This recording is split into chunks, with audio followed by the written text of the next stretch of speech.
Allez, salut tout le monde, c'est Damien. Je vous reprends suite à une absence assez longue, hein, je suis désolé. Oula, hop là, je vous recadre ça bien. Bon, qu'est-ce qu'il y a eu? Bah, là, comme vous pouvez voir, petit dispositif, hein, bon, je ne l'ai pas inventé. C'est un petit dispositif que j'ai mis. Ouais, c'est quelque chose que j'ai vu sur internet, hein. Et premières observations, je peux voir excusez-moi, qu'il y a moins de frelons asiatiques qui tournent autour. Tout simplement parce que moins de phéromones sur les planches d'envol, moins de. Les abeilles sont moins stressées, j'ai l'impression. Donc pour l'instant, je vais laisser. J'irai voir ensuite ma ruche que j'ai divisée plus haut, qui viendra ici l'année prochaine. Elle viendra sûrement là quelque part, je sais pas, je verrai. Euh, pourquoi cette absence? Alors attendez. Ah non, c'est pas un frelon, je crois que c'était un frelon asiatique là-bas, mais non. Alors pourquoi cette absence? Tout simplement parce que j'ai une maladie. Si c'est bien non, c'est pas un frelon. Ah si c'est bien un frelon. Attendez, je vais essayer de m'approcher un peu. C'est bien un frelon, mais ils ont un comportement. Ils ont du mal à attraper. Bon, je me fais pas d'illusions, hein. Ils arriveront toujours à attraper une abeille ou deux, mais j'ai l'impression qu'ils ont beaucoup plus de mal depuis ce dispositif-là en fait. Parce que dès que le frelon traîne, les abeilles rentrent et il n'y a plus beaucoup de sorties. Et ils stagnent un peu pour rien et des fois ils s'en vont sans abeilles, des fois oui, des fois non. Voilà. Donc voilà. Alors vous m'entendez peut-être un peu zozoter aussi, c'est normal. C'est normal, j'ai eu un petit accident, je dois aller voir le dentiste. Voilà. Donc ça c'est autre chose. Donc revenons sur ma maladie, sclérose en plaques, voilà. Donc un frein pour devenir apiculteur pro. J'espère que ça va pas empirer. J'ai mes jambes un petit peu molles, hein. J'ai un traitement qui m'aide. Tout ce que j'espère, c'est que ça va se résoudre. Enfin, ça va se résoudre, oui et non, hein, parce que ça se résoudra jamais totalement. Mais, attendez, il y a un frelon là-bas. Ils ont vraiment un comportement autre, hein. Je peux pas trop, je sais pas si vous le voyez, mais je peux pas trop m'approcher parce que je suis en plein dans le siège des abeilles et elles sont plus douces, elles sont beaucoup moins agressives, mais je me risquerai pas encore à m'approcher sans être équipé quoi. Donc il y a du frelon, mais je sais pas, il stagne pas, il s'approche pas, il tourne un peu autour et des fois il s'en va. Donc ça c'est mes premières observations. J'irai pas jusqu'à dire que c'est le truc miracle qu'il faut absolument. Mais disons que pour l'instant, j'ai pas enfin, c'est pas négatif quoi. Alors oui, hein, vous voyez quelques pièges là, amassés à droite à gauche, je vais les enlever. Bon, d'ailleurs, il y a du frelon dedans, hein. Donc pour l'instant, je vais le laisser encore un petit peu. Il y a toujours du frelon qui va dedans. Au moins, ça les empêche d'attraper des abeilles. Et ce dispositif, au début, je croyais que ça allait empêcher les abeilles, enfin pas les abeilles de sortir, mais que comme il y a du soleil, vous savez, hein, quand le soleil tape sur la planche d'envol, ça fait sortir les abeilles beaucoup plus facilement. Et ça n'empêche pas. Ça n'empêche rien, vous voyez, les abeilles sortent, rentrent tranquillement. Je vais m'approcher un petit peu pour vous montrer, mais pas trop non plus. Je fais attention comment je marche aussi parce que je m'empierre facilement. Hop là, est-ce que je peux vous faire un petit zoom? Je vais essayer. Hop là. Vous voyez, hein, ça les empêche en rien de rentrer et sortir. Il n'y a pas de souci. Il n'y a vraiment, vraiment pas de souci. Et j'aimerais bien voir un frelon, comment il réagit en fait. Pour vous montrer un petit peu la réaction du frelon qui est vraiment bizarre depuis que j'ai installé ce dispositif là. Je me suis dit, je vais l'essayer, on verra bien. Je l'ai essayé sur une seule ruche. Voilà, sur une ruche seulement. Et ah, attendez, un frelon là. Attendez. Voilà, vous voyez. Ah, si, il stagne un peu quand même encore, hein. Il arrive au. Bon, vous voyez, il arrive à.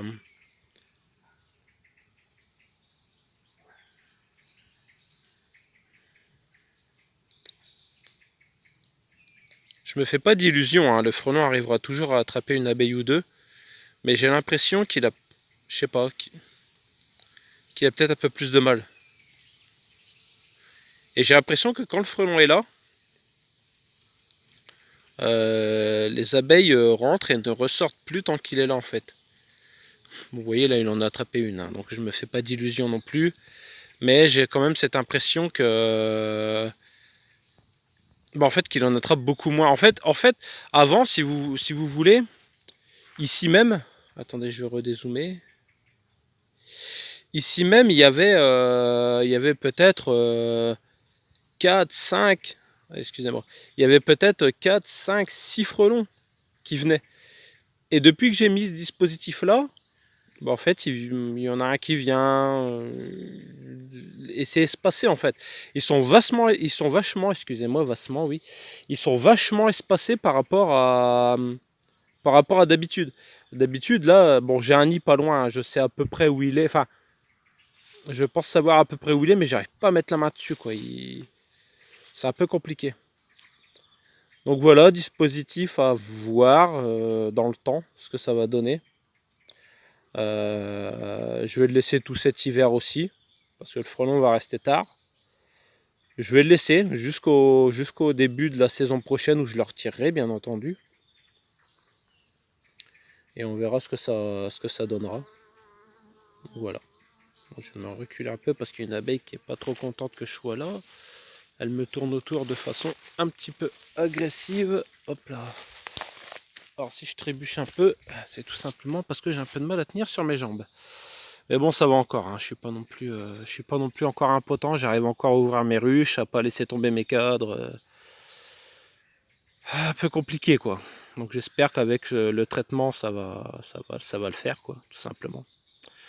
Donc voilà, je vous laisse là-dessus et on va aller voir la ruche qui est toute seule plus haut, vers chez mon oncle. Et voilà, qui l'année prochaine viendra ici. De toute façon, il faut que j'aménage autrement ici parce que ça me plaît pas trop. Vous voyez, là, il y a un frelon qui vient d'arriver. Il est arrivé, il a fait un petit pof, puis hop, il est reparti. Donc attention, je dis pas que c'est la solution miracle et je vous incite pas à le faire. Moi, je le fais parce que j'y vois un intérêt. Je vois avec mes observations depuis que c'est posé qu'il y a moins de frelons, moins de phéromones se dégagent. Enfin, je suppose, hein, je sais pas, je le suppose. Et il y a moins de. J'ai l'impression qu'il y a moins de frelons. Attendez, il y en a un autre qui vient d'arriver. Hop là, attendez, je vais essayer de vous zoomer ça un peu.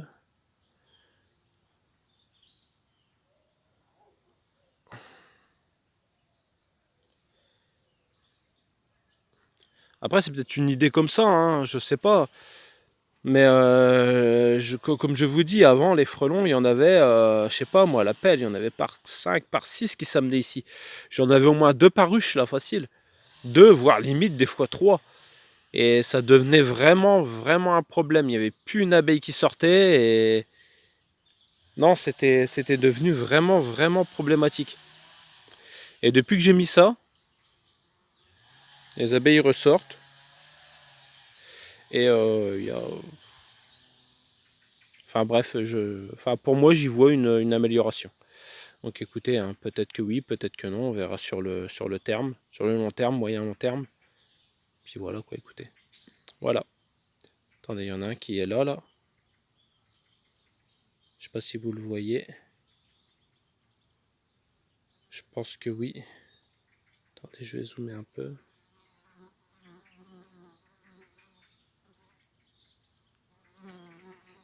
Je sais pas si vous le voyez.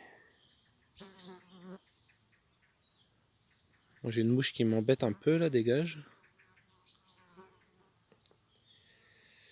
Alors attendez. Vous voyez, regardez, il est là. Je sais pas si vous allez le revoir. Mais il reste vraiment... Et il est vers le bas là.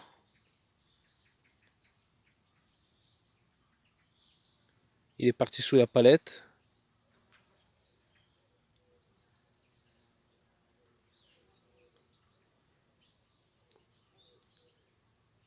Et il est revenu. Mais j'ai l'impression que sa présence ne dérange pas plus que ça en fait. Il est là le truc, c'est que il stagne plus en fait. Il essaie d'attraper au vol. Bon, quelquefois il y arrive, hein, bien entendu. Hein, le frelon asiatique est fait pour ça.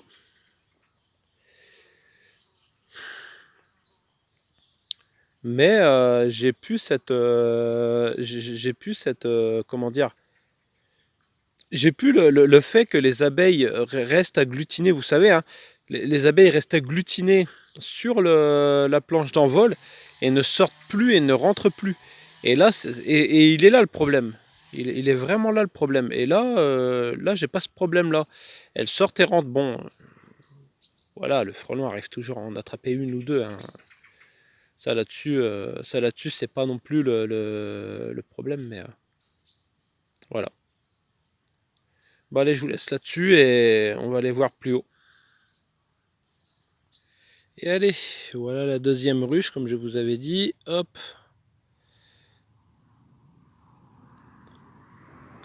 Pareil, hein, à cette heure-ci, d'habitude, il doit être quoi, là, pas loin des 11h, 10h30, 11h, par là. D'habitude, j'ai au moins 4 frelons ici, habituellement. Et là, alors à moins qu'il à moins qu'il fasse sa grasse mat, ce que je ne pense pas, hein, chez les frelons, bien sûr. Mais écoutez, là vous le voyez pas sur la vidéo, mais moi je regarde aux alentours, je regarde un peu autour et pas de frelons quoi. Bon, bien sûr, c'est du bricolage, hein. L'année prochaine, je vais en faire d'autres. Plus, comment dire, ils sont pas encore parfaits. Ils devraient être vraiment au plus proche possible de la planche d'envol et c'est pas encore le cas. C'est pas encore le cas. Il faut encore qu'on les raccourcisse un peu. Ils sont encore un peu trop hauts, je trouve. Il faudrait vraiment les raccourcir au maximum. Il faudrait vraiment que la planche du haut, en fait, touche limite les deux côtés de la planche. Donc un beau frelon là dans la... Je sais pas si vous allez le voir. J'ai un beau frelon qui est rentré dans le piège. Je sais pas si c'est un européen ou un asiatique. Attendez, je vais me rapprocher un peu. Ah, c'est un asiatique. Ouais, c'est un asiatique. C'est un beau asiatique qui est là-dedans. Je sais pas, ouais, si vous allez le voir un peu, ouais, monter là. Et redescendre. Ah ouais, c'est un asiatique, c'est bien ça. Avec quelques guêpes. Donc voilà. Bah écoutez, pour l'instant, pour moi, ce premier test est assez probant. Je trouve qu'il y a beaucoup moins d'attaques. Il y a vraiment beaucoup moins d'attaques comparé à habituellement. Alors après, je sais pas si parmi vous, vous avez essayé de... Si vous avez essayé ou pas, j'en sais rien. C'est pour moi une... Je dis pas que c'est une réussite, hein, mais ça, écoutez, je vois une différence. Enfin, pour moi, en tout cas, je vois une différence. Il y a beaucoup moins de frelons asiatiques qui viennent attaquer. Pas comme en bas. Et les abeilles, ça les dérange pas, ça les empêche pas de venir ramener du pollen ou du nectar ou autre. C'est la première chose que j'ai regardé réellement, hein, si ça les bloquait pas, si ça les gênait pas. Au début, si beaucoup. Parce qu'en fait, j'avais mal fait mon coffrage là. Et les abeilles s'agglutinaient vers le bas. Bon, il y avait sûrement aussi un temps d'adaptation dans l'histoire, mais même après le temps d'adaptation, on va dire 2 3 jours, elles continuent à s'agglutiner vers le bas. Alors je les ai retirées, elles sont toutes rentrées, Et j'ai décidé de revoir mon coffrage. Ah, attendez, frelon asiatique qui vient d'arriver. Et regardez, ils sont deux.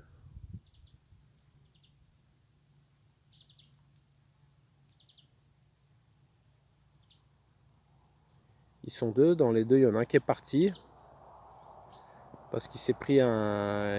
J'ai vu deux trois abeilles qui commençaient à le piquer. Enfin, qui commençaient à aller dessus, quoi. Il est gêné, j'ai l'impression qu'il est gêné par les abeilles. Et bon, après, je me fais pas d'idée, hein, il en attrape. Hein. Ils arrivent toujours à en attraper une ou deux, mais la pression, la pression en elle-même du frelon sur la ruche est beaucoup moindre. Vous voyez, j'ai l'impression que ça les gêne pas. Elles continuent de faire leur petite vie, à rentrer, à sortir. Et j'ai l'impression même limite qu'elles le chassent. Donc, vous voyez, il est vraiment pas resté longtemps. Le frelon en lui-même n'est vraiment pas resté longtemps. Ah, les deux même d'ailleurs, ils étaient deux. Et ils sont pas restés quoi. Vous avez vu, hein, ils sont restés quoi 10 secondes et là, paf, il y en a un qui est revenu.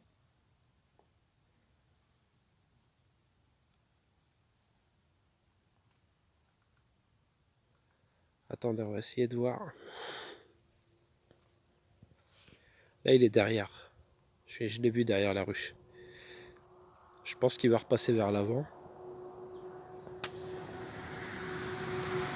Bon, j'ai de la guêpe autour de moi. Si elle se pose, j'ai de la guêpe autour de moi, je vais un peu m'éloigner. Ça, la guêpe, c'est... Ah, putain de guêpe de merde, là. Bon, le frelon est revenu. Le frelon est revenu. Alors attendez, je vais essayer de vous cadrer au mieux. Avec ma sclérose, des fois, c'est pas toujours évident. Parce que non seulement ça m'attaque les jambes, mais un petit peu les bras aussi, de temps en temps. J'espère vraiment que ça va pas être un...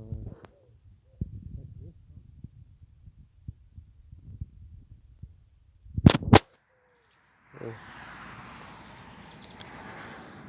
Ok. Vous voyez, hein, le frelon reste pas. Hein. Il se fait limite chasser et ça les empêche pas de continuer à rentrer, sortir. J'ai pas de réel souci quoi. Je vois vraiment. Enfin, pour moi, il y a une différence. Je sais pas. Avant, sans ce coffrage, bon, vous savez comment réagit un frelon asiatique. Hein, il stagne devant la ruche. Il attend que quelque chose rentre ou sort. Il l'attrape en vol et il se casse. Et des fois même, il s'approche tellement près qu'il se pose même limite sur la planche d'envol et il n'y a plus aucune abeille qui sort. Là, c'est différent. Le frelon arrive, il se fait limite chasser par moment. Ou alors il reste pas, ou alors il attrape une abeille et il se barre. Mais ça les empêche pas de continuer à faire ce qu'elles ont à faire, quoi. Après, je dis pas que c'est la solution miracle, loin de là. Je dis pas que c'est la solution miracle. Bon, je me répète, hein, bien sûr, hein, comme j'avais dit en bas, mais je sais pas, je trouve quand même que je trouve qu'il y a une amélioration. Vous voyez, là, il y a deux frelons qui sont arrivés, ils sont pas restés, ils sont vite fait repartis et sans emporter une abeille. Les deux, hein. Donc voilà, écoutez, moi je... Encore une fois, je vous dis pas de faire la même chose. Moi je le fais parce que j'y vois un intérêt. Peut-être que par la suite, peut-être que par la suite je vais me rendre compte que ça pose plus de problèmes qu'autre chose et qu'il faut l'enlever. Mais pour l'instant, je vois pas l'intérêt de l'enlever. J'y vois même plutôt un gain. Un gain de le laisser. Donc voilà. Écoutez, plus de frelons, vous voyez, hein. Ils sont pas restés. On va essayer d'attendre pour voir si un autre vient, voir sa réaction. Pour vraiment moi me rassurer par rapport à ce que je fais. Mais j'ai vraiment l'impression que, écoutez, pour moi Pour moi, c'est quelque chose de bien. Enfin, c'est quelque chose de bénéfique pour mes abeilles. Donc je pense que l'année prochaine, je vais en faire d'autres, je vais les améliorer. Et je vais les rabaisser parce que je trouve qu'ils sont trop hauts encore. Parce qu'au début, je les avais fait, ils touchaient limite là, ils touchaient limite le capot là. Et c'était trop haut et ils voulaient pas rentrer. Enfin, elles ne voulaient pas rentrer. Je les ai rabaissés au maximum. Enfin, au maximum. Je les ai rabaissés. Et enfin, c'est mon oncle qui l'a fait. C'est pas moi. Parce que moi, je ne peux pas trop bricoler en ce moment. Un frelon asiatique qui vient de revenir. Attendez, il est passé derrière. Vous voyez, il essaie d'attraper derrière. Il se met plus à l'avant. Enfin, j'ai cette impression bizarre que... Attendez. Il est à l'arrière. Il est là. Je crois qu'il est parti avec une abeille. Ouais, je crois qu'il a réussi à en avoir une. Mais bon, ça a été laborieux hein, pour lui quand même. Ça a été très laborieux. Donc voilà, pour moi c'est quelque chose que pour l'instant je vais laisser. Voilà. Allez, je vous laisse là-dessus et je vous donnerai des nouvelles de ce dispositif-là. Et puis voilà. Allez, salut tout le monde.